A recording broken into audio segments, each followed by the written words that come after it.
Hi ಎಲ್ರಿಗೂ ನಮಸ್ಕಾರ. ರುಚಿಯಾದ ಕಾರ್ನ್ ರೈಸ್ ಹೇಗೆ ಮಾಡೋದು ಅಂತ ತೋರಿಸ್ತಾ ಬರ್ತೇನೆ ನೋಡಿ. ಇಲ್ಲಿ ಸುಲಭವಾಗಿ ನಾವು ಇಲ್ಲಿ ಇದನ್ನು ಮಾಡಿದ್ದೇನೆ. ತುಂಬ ತರಕಾರಿ ಕೂಡ ಹಾಕಲಿಲ್ಲ ನಾನು.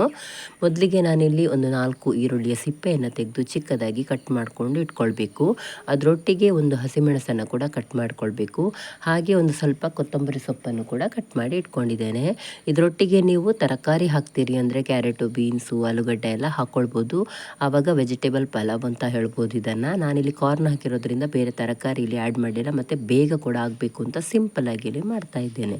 ಇದೆಲ್ಲ ಕಟ್ ಮಾಡಿ ಆದ ನಂತರ ಗ್ಯಾಸ್ ಆನ್ ಮಾಡಿಕೊಂಡು ಒಂದು ಬಡಾಲೆಯನ್ನು ಇಟ್ಕೊಂಡಿದ್ದೇನೆ. ಇದಕ್ಕೆ 1-2 ಚಮಚದಷ್ಟು ತುಪ್ಪ ಹಾಗೆ 1-2 ಚಮಚ ಎಣ್ಣೆಯನ್ನು ಕೂಡ ಹಾಕ್ಕೊಂಡಿದ್ದೇನೆ. ಇದು ಬಿಸಿಯಾಗಿದೆ. ಈಗ ನಾವು ಒಂದು ಸ್ವಲ್ಪ ಗೋಡಂಬಿಯನ್ನು ಹಾಕ್ಕೊಳ್ಬೇಕು. ಗೋಡಂಬಿ ಹಾಕೋದ್ರಿಂದ ತುಂಬ ಟೇಸ್ಟ್ ಆಗ್ತದೆ ಮಧ್ಯೆ ಮಧ್ಯೆ ಬಾಯಿಗೆ ಸಿಕ್ಕುವಾಗ. ಅದು ಬಿಸಿಯಾದ ನಂತರ ನಾವು ಕಟ್ ಮಾಡಿಟ್ಟ ಈರುಳ್ಳಿ ಮತ್ತು ಹಸಿಮೆಣಸನ್ನು ಹಾಕ್ಕೊಂಡು ಬಾಡಿಸ್ಕೊಳ್ಬೇಕು. ಇದ್ರ ಜೊತೆಗೆ ನಾನು ಬಿಡಿಸಿಟ್ಟ ಕಾರ್ನನ್ನು ಇಲ್ಲಿ ಸೇರಿಸ್ತಾ ಇದ್ದೀನಿ. ಸಿಹಿ ಕಾರ್ನ್ ಆಗಿರೋದ್ರಿಂದ ತುಂಬ ಟೇಸ್ಟ್ ಆಗ್ತದೆ ಈ ತಿಂಡಿ ನಮಗೆ. ಇದು ಕಾರ್ನ್ ಹಾಕೊಂಡ ನಂತರ ಇದಕ್ಕೆ ಒಂದು 3/4 ಚಮಚದಷ್ಟು ನಾನು ಪಲಾವ್ ಮಸಾಲೆನ ಇಲ್ಲಿ ಸೇರಿಸ್ತಾ ಇದ್ದೇನೆ. ಹಾಗೆ ಒಂದು ಅರ್ಧ ಚಮಚದಷ್ಟು ಉಪ್ಪು, ಒಂದು ಚಿಟಿಕೆಯಷ್ಟು ಅರಿಶಿನ ಕೂಡ ಹಾಕ್ಕೊಂಡು ಚೆನ್ನಾಗಿ ಬಾಡಿಸ್ಕೊಳ್ಬೇಕು. ಇದೆಲ್ಲ ಆದ ನಂತರ ನಾವು ಬೇಯಿಸಿಟ್ಟ ಅನ್ನವನ್ನು ಹಾಕ್ಕೊಂಡು ಚೆನ್ನಾಗಿ ಮಿಕ್ಸ್ ಮಾಡಬೇಕು. ಆನಂತರ ಕೊತ್ತಂಬರಿ ಸೊಪ್ಪನ್ನು ಆ್ಯಡ್ ಮಾಡ್ಕೊಳ್ಬೇಕು.